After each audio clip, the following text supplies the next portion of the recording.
live on what they will bring you?" "Certainly. Sooner or later."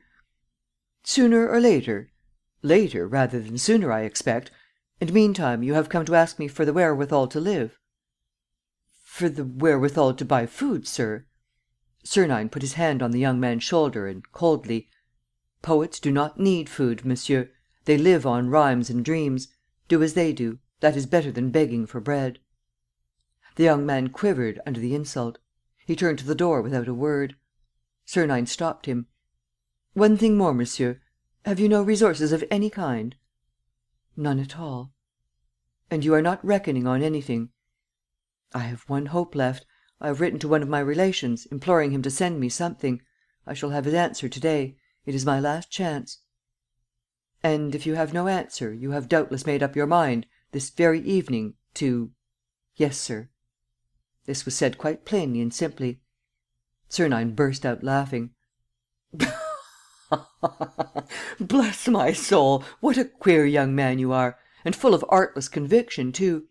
Come and see me again next year, will you? We will talk about all this. It's so curious, so interesting and, above all, so funny!" And, shaking with laughter, with affected bows and gestures, he showed him the door. "Philippe," he said, admitting the hotel servant, "did you hear?" "Yes, governor." "Gérard Baupré is expecting a telegram this afternoon, a promise of assistance." "Yes, it's his last hope." "He must not receive that telegram. If it comes, intercept it and tear it up." "Very well, governor." "Are you alone at your hotel?" "Yes, with the cook, who does not sleep in. The boss is away." "Good. So we are the masters. Till this evening, at 11. Be off." Prince Sernine went to his room and rang for his servant: "My hat, gloves and stick. Is the car there?" "Yes, sir." He dressed, went out and sank into a large, comfortable limousine, which took him to the Bois de Boulogne, to the Marquis and Marquise de Gastyne's, where he was engaged for lunch. At 2:30 he took leave of his hosts, stopped in the Avenue Kléber, picked up two of his friends and a doctor, and at 3:05 arrived at the Parc des Princes. At 3 o'clock he fought a sword duel with the Italian Major Spinelli, cut his adversary's ear in the first bout, and at 3:45 took a bank at the Rue Cambon Club, from which he retired at 5:20 after winning 47,000 francs. And all this without hurrying, with a sort of haughty indifference, as though the feverish activity that sent his life whizzing through a whirl of tempestuous deeds and events were the ordinary rule of his most peaceful days. "Octave," he said to his chauffeur, "go to Garches." And at 6:10 he alighted outside the old walls of the Parc de Villeneuve. Although broken up nowadays and spoilt, the Villeneuve estate still retains something of the splendor which it knew at the time when the Empress Eugénie used to stay there. With its old trees, its lake and the leafy horizon of the woods of Saint Cloud, the landscape has a certain melancholy grace. An important part of the estate was made over to the Pasteur Institute. A smaller portion, separated from the other by the whole extent of the space reserved for the public, forms a property contained within the walls which is still fairly large, and which comprises the house of retreat, with 4 isolated garden houses standing around it. "That is where Mrs. Kesselbach lives," said the prince to himself, catching sight of the roofs of the house and the 4 garden houses in the distance. He crossed the park and walked toward the lake. Suddenly he stopped behind a clump of trees. He had seen 2 ladies against the parapet of the bridge that crossed the lake. "Varnier and his men must be somewhere near. But, by Jove, they are keeping jolly well hidden. I can't see them anywhere." The 2 ladies were now strolling across the lawns, under the tall, venerable trees. The blue of the sky appeared between the branches, which swayed in the peaceful breeze, and the scent of spring and of young vegetation was wafted through the air. On the grassy slopes that ran down to the motionless water, daisies, violets, daffodils, lilies of the valley, all the little flowers of April and May stood grouped, and here and there formed constellations of every colour. The sun was sinking on the horizon. And all at once 3 men started from a thicket of bushes and made for the 2 ladies. They accosted them. A few words were exchanged. The ladies gave visible signs of dread. One of the men went up to the shorter of the 2 and tried to snatch the gold purse which she was carrying in her hand. They cried out, and the 3 men flung themselves upon them. "Now or never," said the prince. And he rushed forward. In 10 seconds he had almost reached the brink of the water. At his approach the 3 men fled. "Run away, you vagabonds!" he chuckled. Run for all you're worth. Here's the rescuer coming." And he set out in pursuit of them. But one of the ladies entreated him: "Oh, sir, I beg of you. My friend is ill."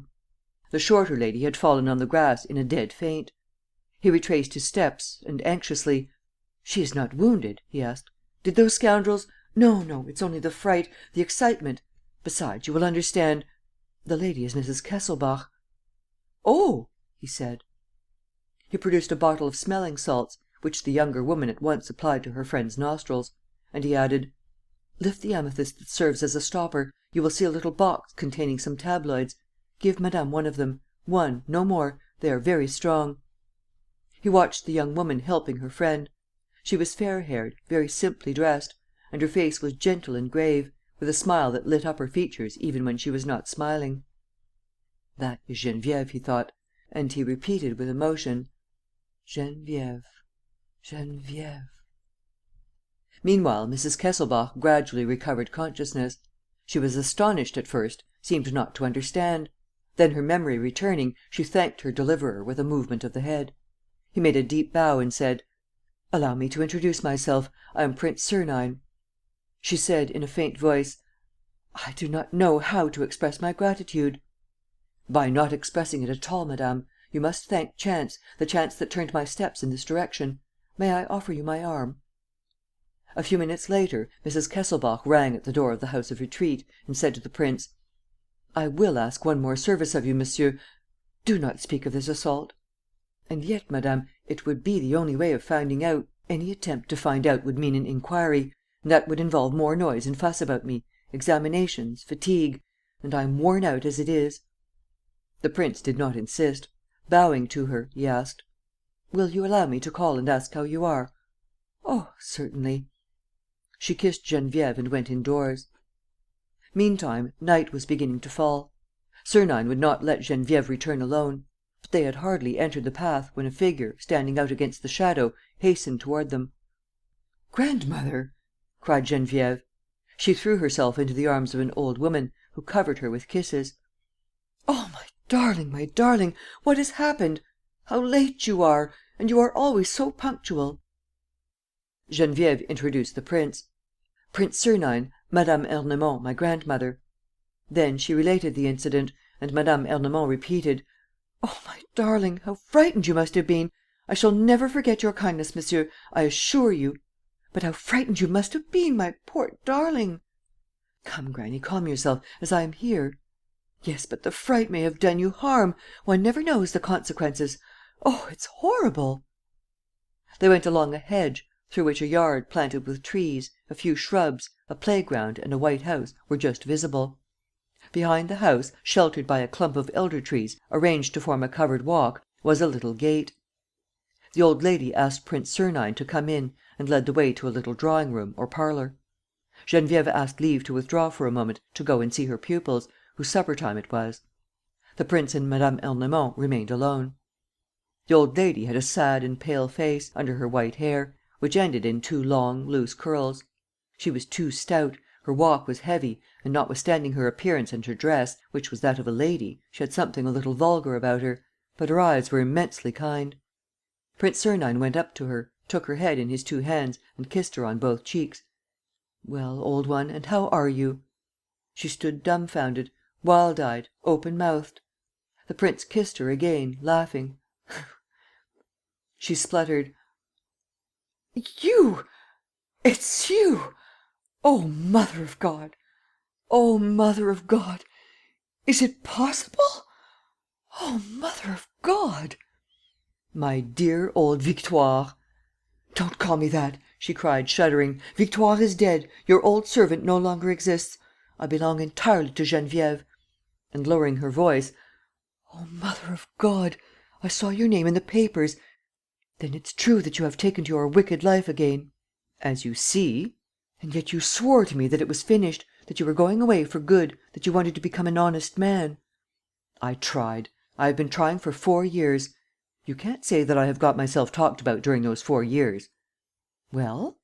"Well, it bores me." She gave a sigh and asked: "Always the same. You haven't changed.